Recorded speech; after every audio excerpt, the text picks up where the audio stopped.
This is VSiN By The Books on VSiN, the sports betting network.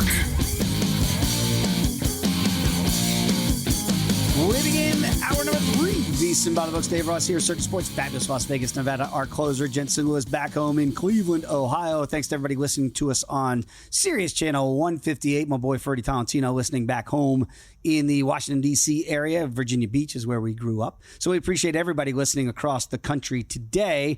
Jensen, we got a lot to get to, and obviously this hour, we got a great hour. Adam Burke's going to join us here to talk more baseball. JVT's got us covered with the hardwood, but without further ado, it is time to play the game. Is it news or just noise? Is it news? Corleone is a man who insists on hearing bad news immediately. Or just noise? Are you going to act like this is news? Just noise. Just noise. Let's separate the impactful from the insignificant with one simple question. News or noise? As a Met fan, to begin hour number 2, I did the April Fool's joke that Ronald Acuna Jr. was going to be out for much longer. He's not.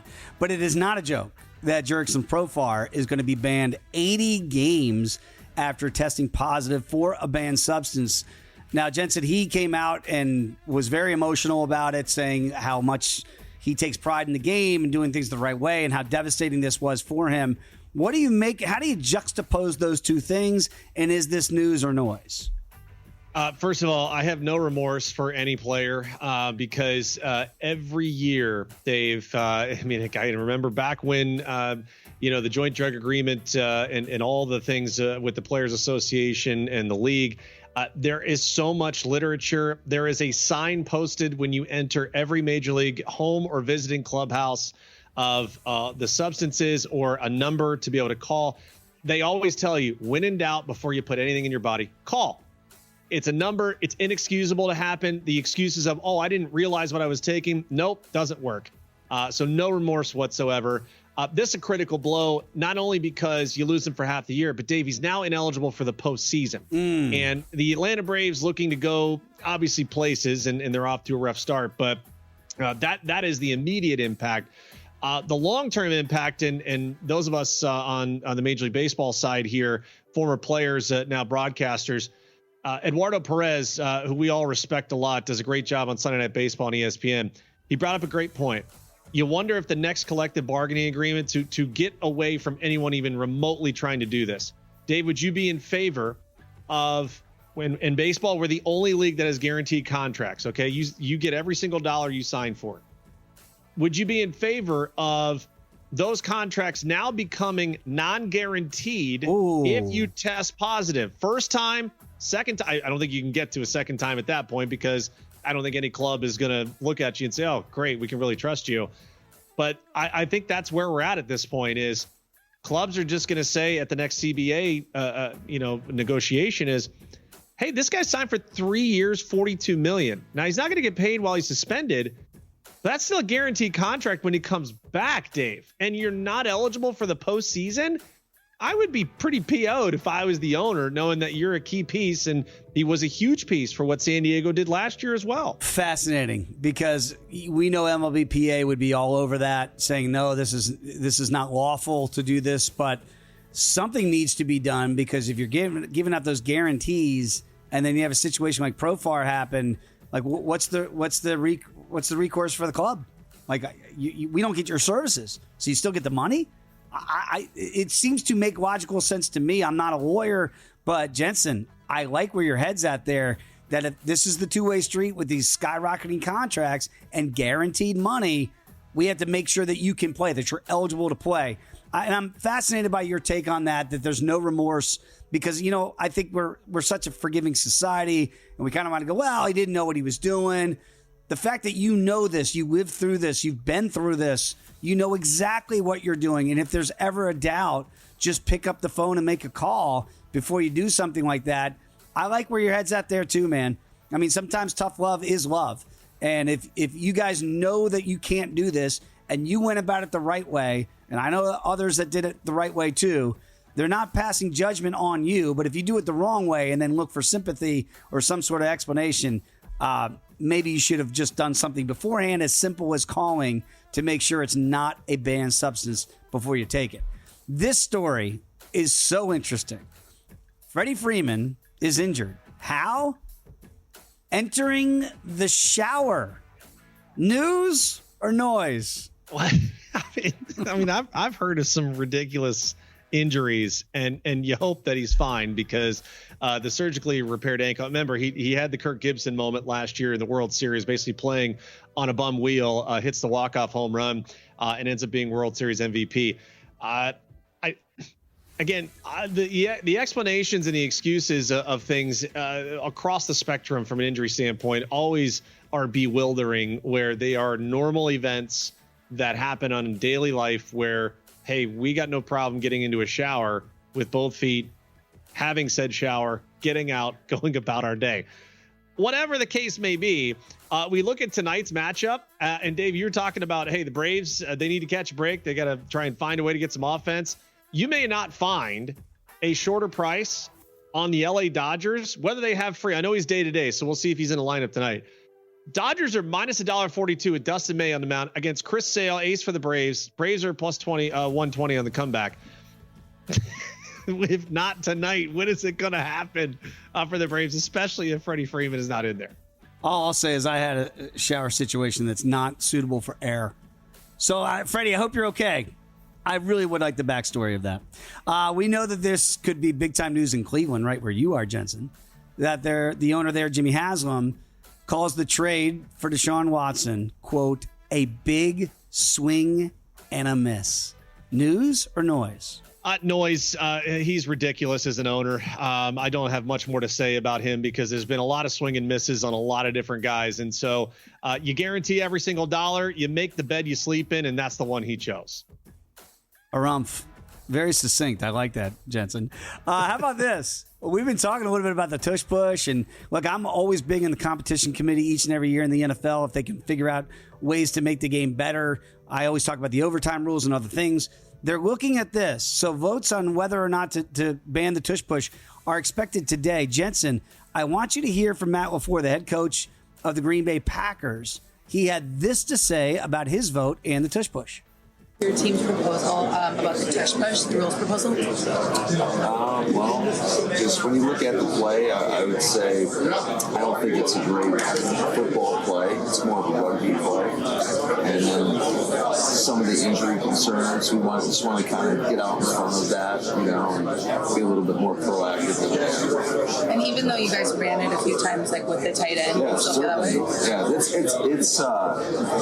we do it too. I mean, but we're going to adjust. To whatever the rules may be, and if it doesn't go through, it doesn't go through. But we're always constantly trying to look at everything. I think when you look at player safety, I think that's at the forefront of it should be at the forefront of everybody's mind in this league. Were you involved in the actual writing of it and the drafting of that proposal? No, we got people that can do that are a lot smarter than I am. Okay, a couple things here very quickly. I appreciate the transparency of it, what he said initially, which was he doesn't think it's a good football play. That's very different from what he finished the conversation with, which was safety. And I heard Sean McDermott saying, we've done the research on it, and the data says this. Have you? Have you really done that research? So, Jensen, is that news or noise? The reasons why some people don't want the tush push to be allowed anymore. There's a lot of noise here. Okay. And shout out Ariel Epstein, who gave a great example of why the differential between the change. She brought up the kickoff, right? Because we were seeing way more injuries with that than anything we've seen with the tush push. When a team finds a way to exploit a rule or an advantage, you have to give them their roses. And Philly does it. We saw Buffalo try and do this with Josh Allen, and it didn't work, or at least their consistency of it was nowhere near the well-oiled machine that the Eagles had. All that being said, I mean, are we going to change this? And I'll give Paulie Howard a lot of credit too, because he said this is a slippery slope. It's not going to set a good precedent, and he's exactly right. Just because you can't stop a play, what's next? Okay. What's the next play or the next adjustment teams will make? Because we got enough money put into analytics departments that are looking at play calling, that are looking at play design and scheme. Something's coming up next, Dave. And are we going to go back to this and say, oh, well, one team didn't like it. A couple teams couldn't stop it. And so we got to change the rules again. I don't like it whatsoever. Is this still America? I'm It right better there. be. I'm right there Lewis with you, Ross Jensen. administration, no illegal defense, and the tush push will absolutely be allowed. What is this? What are we doing? We can't stop it, so let's ban it? I'm a Cowboy fan. Don't ban the tush push. Figure out a way to stop it. Get leverage on the line of scrimmage. This, like the injury thing, it's such an easy out. Isn't it? Well, the data says, Jensen, that guys, we do it too. You hear how he did that? Oh, we do it too. We'll just adjust. Look at us. You don't like it? Scheme better. You don't like it. You don't like getting taken for 500 yards a game? Get a better defensive coordinator. Like, what do you think this is? Oh, well, we got to level the playing field. No, the playing field's level. You just can't stop it. So get over it. I'm no fan of Nick Sirianni in Fly Eagles Fly. But the dude came up with something that the league, nobody else has been able to replicate it to their scale. Shouldn't that tell you something? That they're doing something better than you are, and all of a sudden now, because nobody can stop it, it's not a football play? It's a running play. It's a running play. You can't even use the injury argument. No. Raise your hands. You can count them on one hand if anyone has gotten a season-ending injury from a tush push play. That will be a day one executive order that the tush push is allowed to say no illegal defense. I don't care what the sport is. No illegal defense. Be better and stop it. My goodness. When we come back, we are going to talk with Adam Burke here, more Major League Baseball. But again, as little as $9.99 right now. If you're not a VSiN Pro subscriber, I do not know what you are waiting for. It's an intro offer, so it's not going to last forever. Daily best bets, exclusive betting splits, expert analysis, betting system. It's all there for you. VSiN.com/subscribe.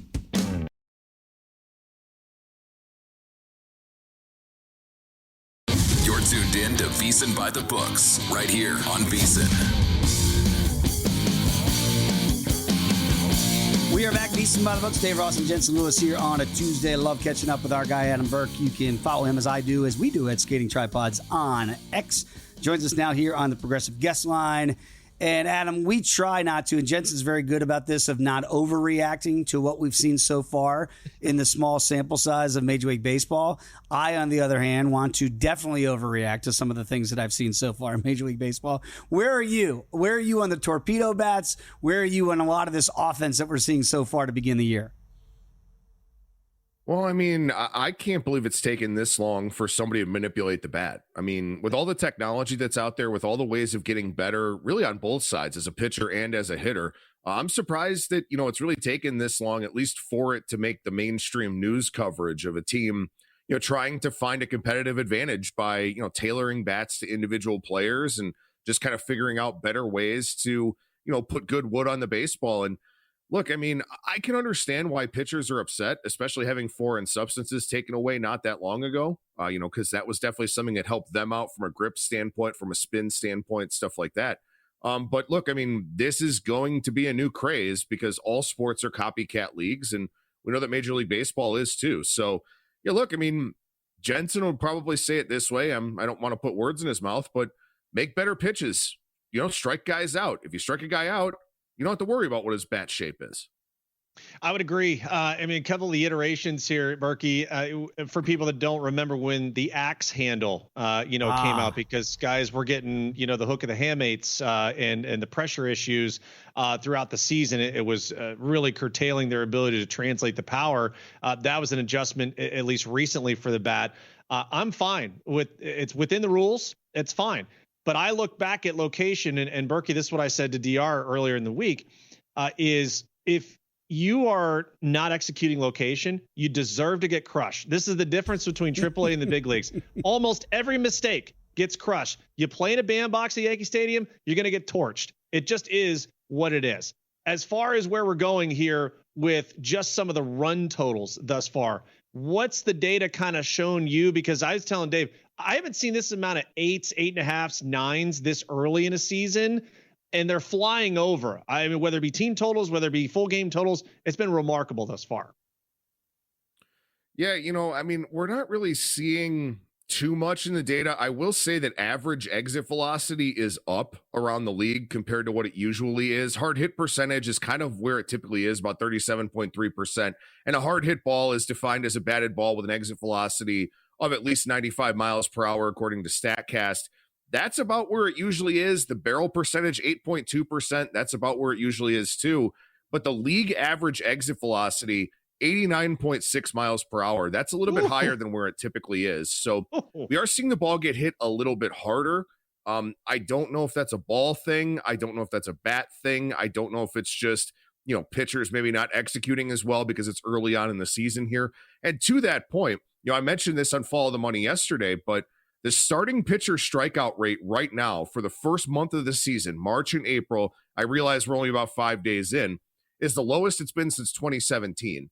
So I don't know if we're seeing maybe guys be a little bit more aggressive at swinging at pitches in the zone early in counts, not get themselves into those 2-strike counts because everybody's breaking stuff is nasty nowadays.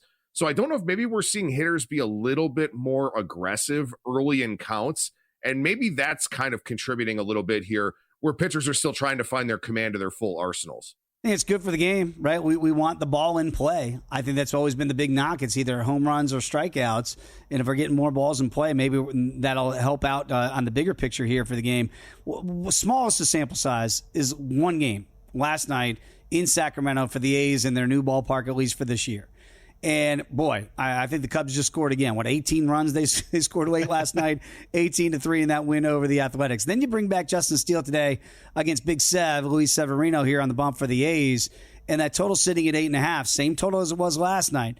It looked like from the naked eye, me watching last night, Adam, man, the ball's getting out of here in a hurry. Is this something that could be trendy that we look to overs, although you have what could be elite starting pitching on the mound here for both sides tonight? Well, so I think it's a little bit tricky to figure out, right? Because the temperatures were in the upper 40s last night in Sacramento. So from a atmospheric standpoint, the ball should not have carried, particularly well. I mean, the wind was blowing out, so there was that, but it was still chilly, and it wasn't really a great night for hitting, yet we, of course, saw a giant hitting explosion here. Look, I'll say this. I mean, the Cubs had 19 hard hit balls, batted balls of 95 plus miles per hour against Oakland's pitching staff yesterday. And Oakland had, I believe it looks like about 14 or 15 themselves. So this was a case of pitchers just simply not locating. I mean, every single guy in the Athletics lineup wound up having a hard hit ball, and several of them had 2 hard hit balls. So this was a case of bad command. And, look, to go back to Jensen's point, about pitching at Yankee Stadium, I mean, the Brewers are decimated by injuries on the pitching side right now. I think they're missing 8 of their top 13 arms, something like that.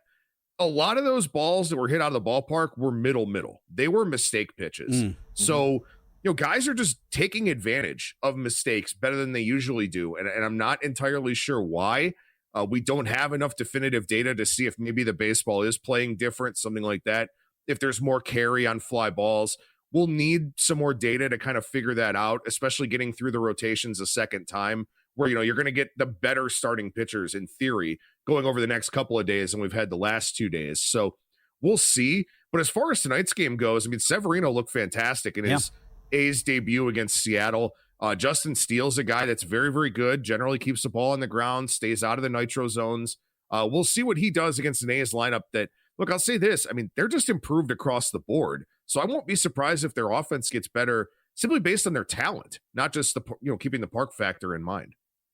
All right, so we have 3 undefeated teams right now, Berkey, and the Dodgers, the Padres, and the Yankees all will be in action tonight. Dodgers, the favorite at plus 155 to be the last team to lose a regular season game. I don't know if we'll get them at a shorter price than where they are tonight with Dustin May against Chris Sale, minus $1.42. Padres took care of our Guardians last night and made a stand up against Luis Ortiz early. Yankees finally get a stiff test, and we believe Corbin Burns could be their path of most resistance thus far. Of those teams in action tonight, who's the most susceptible in your mind to suffer their first defeat? Yeah, I mean, pretty significant line move towards the Yankees in that game, even though Corbin Burns on the bump against Will Warren. I mean, we saw a flip favorite situation overnight in that game. So the betting market is still kind of coming in on the Yankees. I don't know if this is the torpedo bat sentiment or, I mean, they are a really good team. You got to give them credit for that. But Arizona's a really good team too. I mean, offensively last year, they led the league in runs scored. So this is an offense that can score at Yankee Stadium, to be sure. Obviously, just from a betting line standpoint, you have to say Arizona because they are the shortest underdog of the 3. I don't love the matchup for Cleveland tonight at all with Michael King against Logan Allen. But I think that, the Dodgers could be in for some, difficulty tonight facing a guy like Chris Sale. The problem is the Braves offense has been terrible so far this season. And of course, now missing Jurickson and Profar. So by default, you kind of have to say Arizona just because it's Burns, but I think that the Braves are live tonight if they find a way to start, hitting the ball with authority. It's Sandy Day down there in South Beach for the Marlins, the Fighting Fish against the Metropolitans. Senga's going to make his first start of the year here. Solid favorite for the Mets. You can get Sandy here at plus money.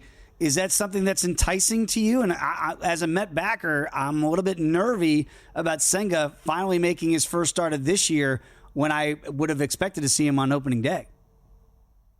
So I got to say this, and Jensen can probably attest to this better than I can, and I don't know if you guys will have time to elaborate on this point or not, but the teams where the vibes are better, they're playing okay to start the season here. I mean, Chicago, Will Venable seems to be motivating that group. They've actually performed quite well and, of course, blew out Minnesota last night.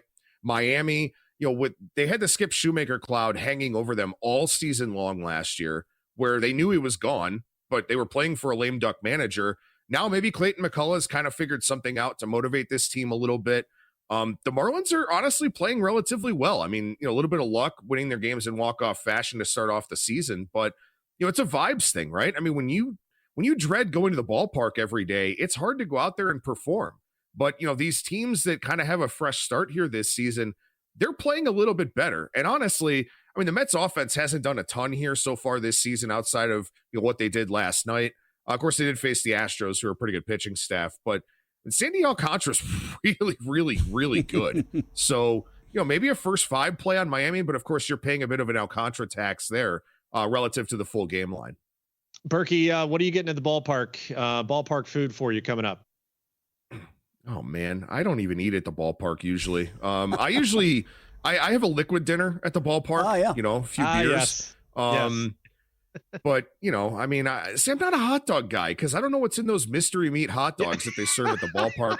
I guess if I'm going to get something, it's an Italian sausage on one of those flat top grills. That's what I would go with. Berkey, did you see we're talking about the torpedo bats? They've got advancements now in the bat beers. They've got a holder for it. Glasses. So, right? You can we are evolving in Major League Baseball each and every day. Offenses at the dish. It's an innovative game. Once we get robot umps, it's all full circle. Adam, we appreciate your time as always, my friend. Have a good one, guys. There he is, Adam Burke. Give him a follow on X at Skating Tripods. When we come back, JVT joins the program next. You're tuned in to VSiN By The Books, right here on VSiN. We continue the conversation on this Tuesday. Dave Ross and Jensen Lewis here with you. Love catching up with JVT. Jonathan Von Tobel. Give him a follow on X at me. JVT joins us now here on the Progressive Guest Line. Of course, he and Matt Human's got to listen to those guys nightly as well. Jonathan, great to have you on, my man. Let's talk a little bit about college basketball, this Final Four.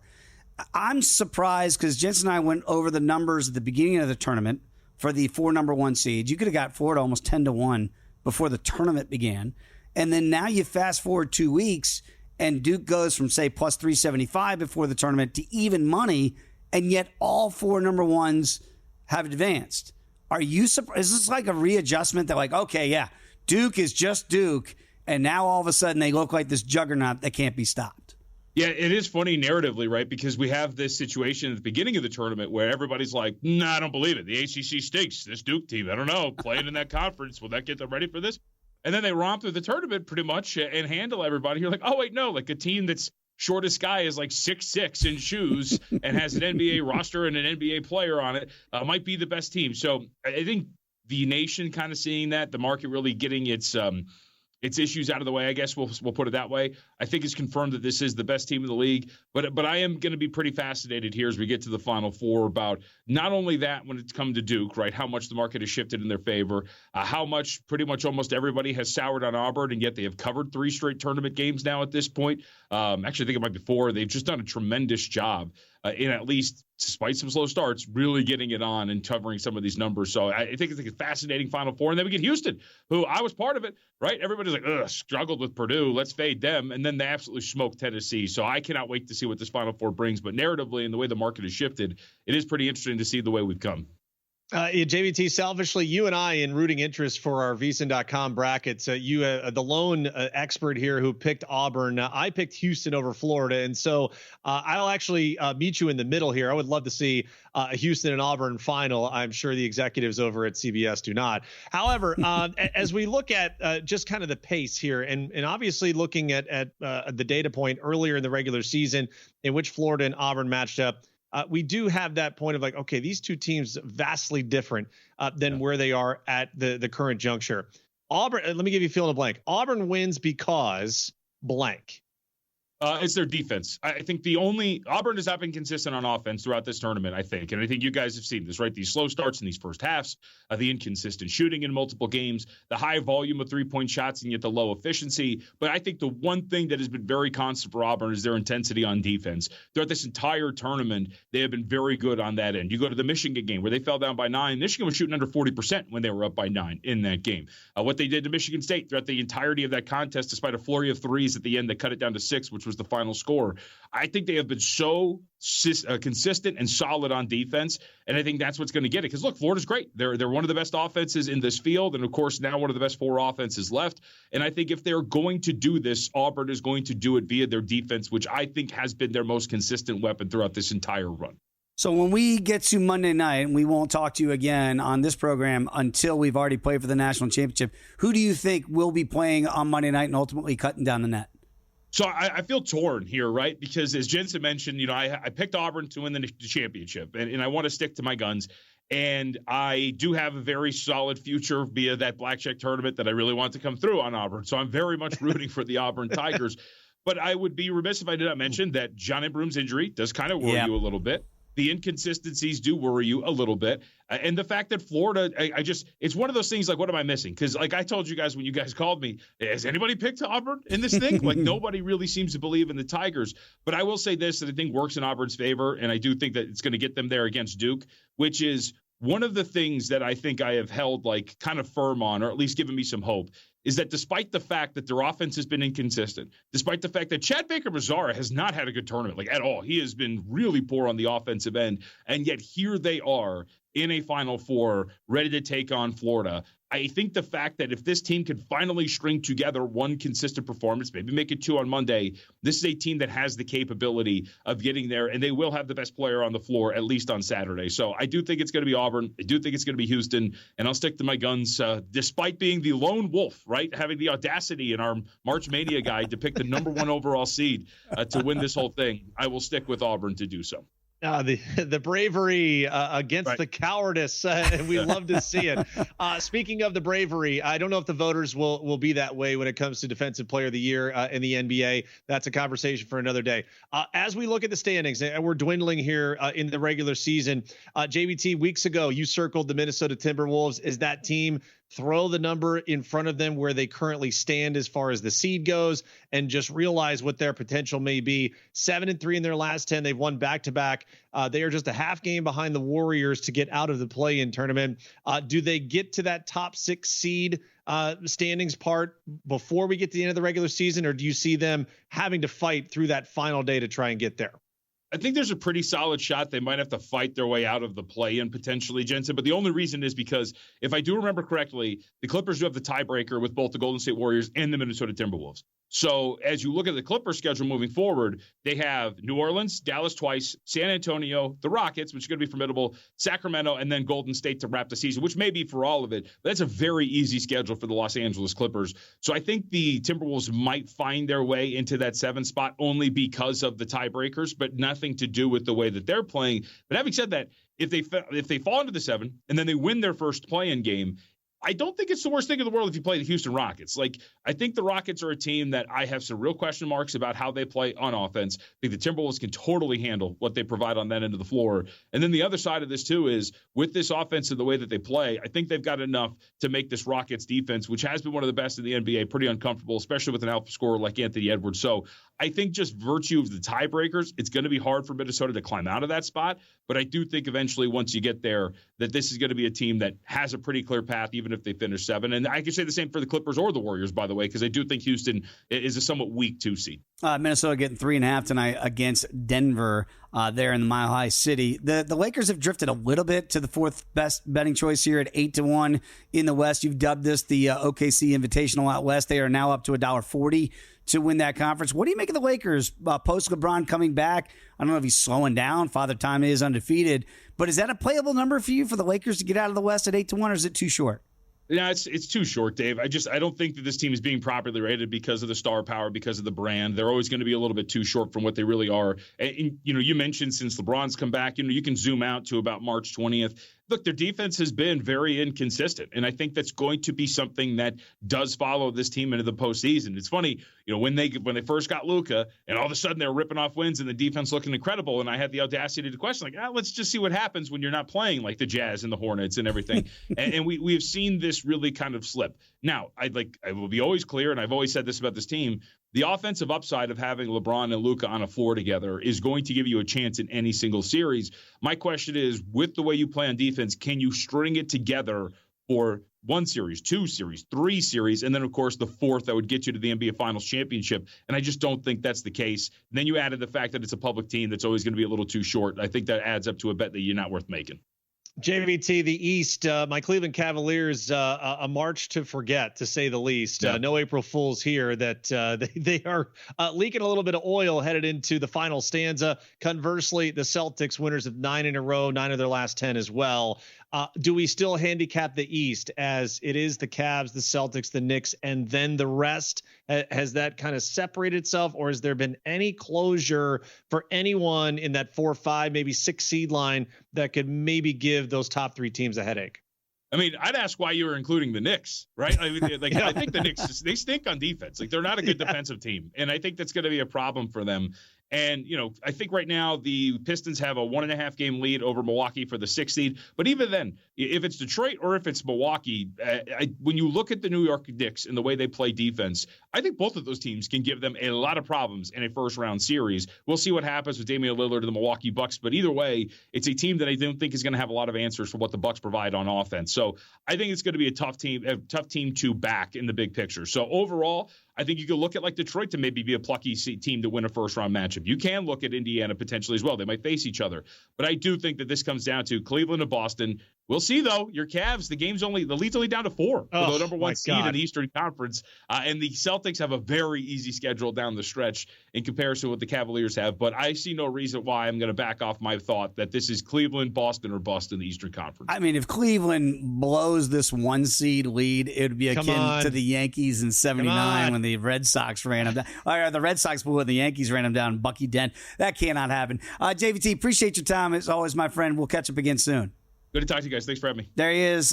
Follow him on X at @JVT. Always love catching up with JVT and getting his thoughts there on the NBA and beyond. By the way, Edge Boost. If you have not downloaded and tried Edge Boost yet, it is for gamblers. It's not necessarily it's a really good way if you want to have a bank account to get everything approved for you and you're trying to gamble late and you need some funds coming in. Edge Boost has got you covered. Cashback rewards, no usage costs. You sign up today at edgeboost.bet. Use the promo code BOOK, that's the name of the show, of course, and they're going to match your first deposit, $25. They'll give it right back to you there. So again, if you need everything to be approved for you instantly, check out Edge Boost at edgeboost.bet. Our best bets are straight ahead here, VSiN By The Books.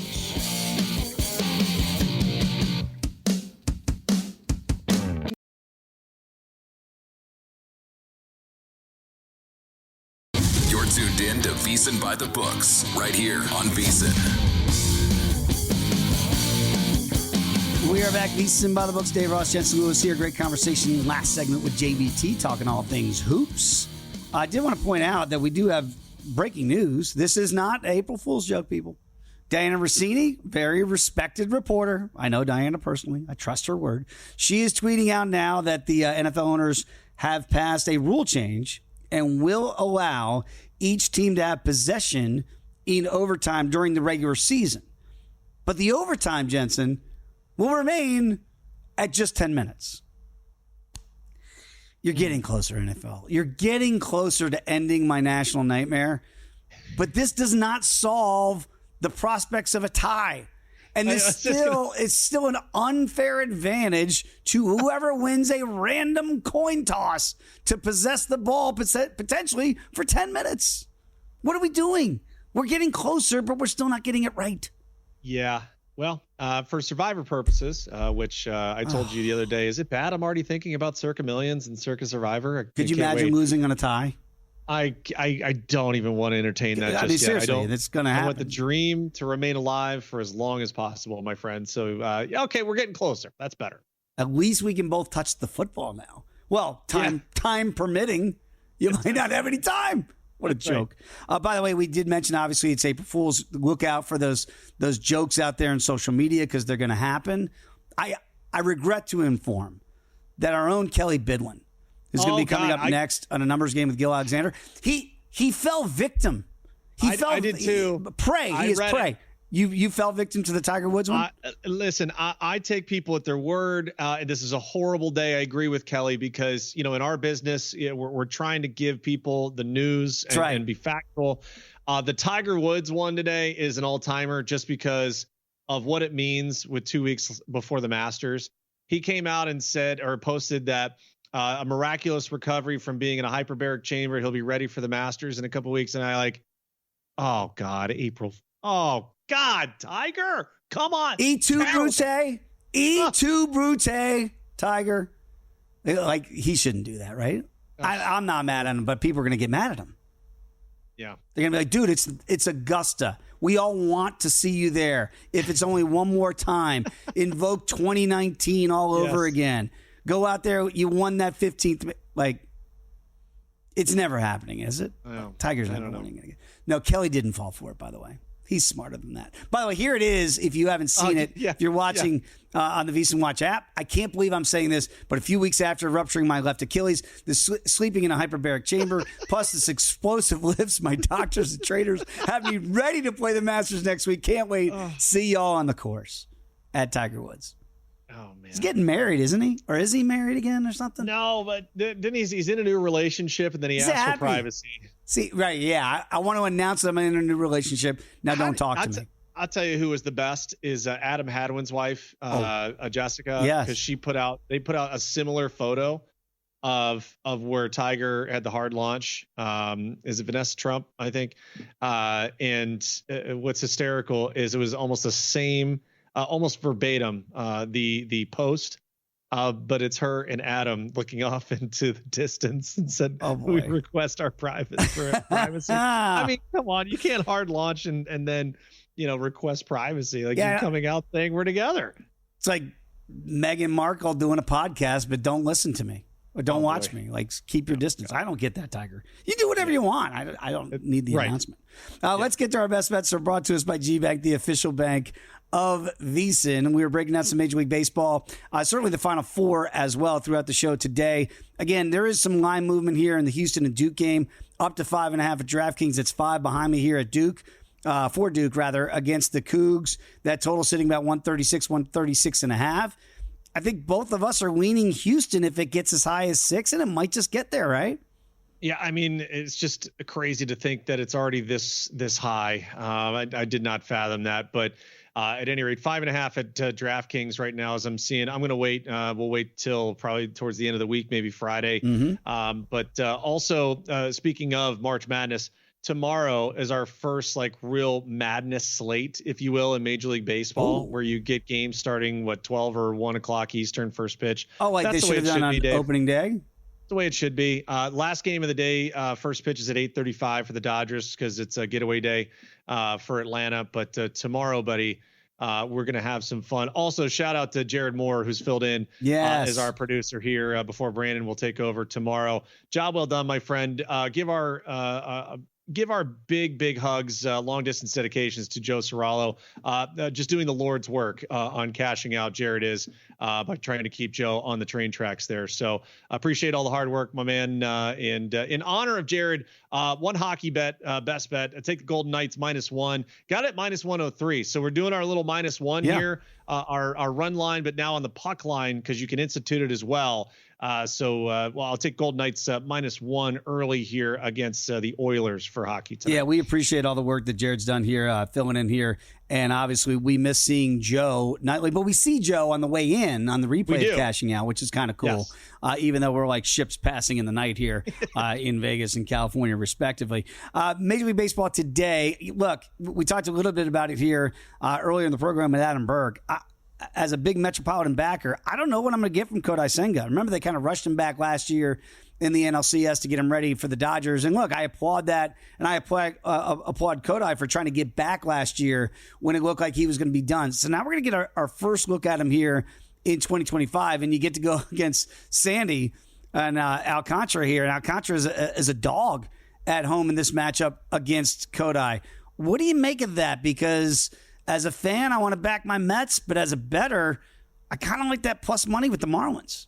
Yeah, I don't blame you. No play for me at the moment. Want to see what some lineups are like later. And that's always the tough part here on Tuesdays and Fridays is that, we can look at some of the data and just see initially where some money is going. So no lean for me on that right now until I see some lineups. I will lean probably on the Nationals at this point. That's kind of the one money line that's jumped out a little bit, playing the Blue Jays north of the border, although there's kind of some conflicting data right there. Blue Jays run line, Nationals money line, so kind of weird to look at. There is an under that's jumped out to me.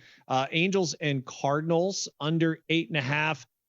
That one, Kyle Hendricks against Matthew Liberatore, and usually in a Kyle Hendricks game, oh boy, you run and hide because he's not blowing anybody away. No. But the soft tosser, rave reviews out of camp, hearing about what his influence has been as a veteran there. But that was an under play from the data that kind of stuck out. So can you be a crafty righty? Because I thought that was reserved just for lefties. Can you be a crafty righty?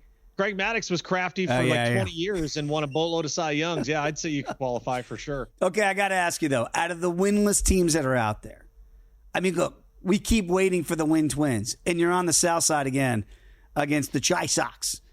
Is this the day that the Twins are finally going to get a win, or would you look to the Brew Crew at home against the Royals to finally get off the schneid there? Boy, Chad Patrick, your hopes and dreams. Although the Brewers are a slight favorite here against Michael Lorenzen and the Royals. Let's see, White Sox and Twins. Simeon Woods Richardson. Oh my God. Boy, you're not liking these ugly options, are you? That is ugly. Okay, then can I throw out the third option? Okay. Of the winless teams, Chris Sale in LA. They got to get it done tonight against Dustin May. But I got to tell you, man, that lineup, if you're watching them last night, and I was, I know it's Glass now, and he looked really good, by the way, in his return. But, like, if you can't get it done with Sale and you go to 0-5, are we going to start the fire alarm's going to go off in the ATL? I mean, if we go into 0-6, I believe. Now you're already at 0-5. Yeah, you're 3.5 out right now, Dave. Just saying, if you're a Braves fan. I got to say, I have no sympathy for those guys. Knew you wouldn't. Zippo. They've broken my heart so many times. I'm still bitter about 1999. Do you want before you do the G-Bank, do you want right now Braves to make the playoff future, or do you want the Falcons to make the playoff future? Go Dirty Birds. Let's go with the Falcons. I don't care if it's Penix or Kirk. I ain't no way for those Braves. G-Bank is up at the ante here, up to $750 bonus for new G-Bank Visa Signature Card customers. New customers who spend $1,000 on eligible purchases within the first 90 days of opening up that account, they're going to get $250 bonus right then and there. In addition, if you spend $50K on gaming and sports app loads within the first 30 days of opening up that account, you're going to get another bonus of $500. That's potentially $750 right there. Apply now. VSiN.com/GBank. That's VSIN.com/GBank. Subject to credit approval. Terms and conditions do apply. Jensen, we got a big day of Major League Baseball. I'm sure you and I and Jared, and certainly we're going to have Brandon Valesky, new producer, taking over tomorrow. We'll be talking a lot about baseball today. But again, don't go anywhere because Gil Alexander is standing by next with Kelly Bidwin, who did not fall for the April Fool's prank by Tiger Woods. So people, be on alert. A numbers game is up next. It's VSiN, the Sports Betting Network.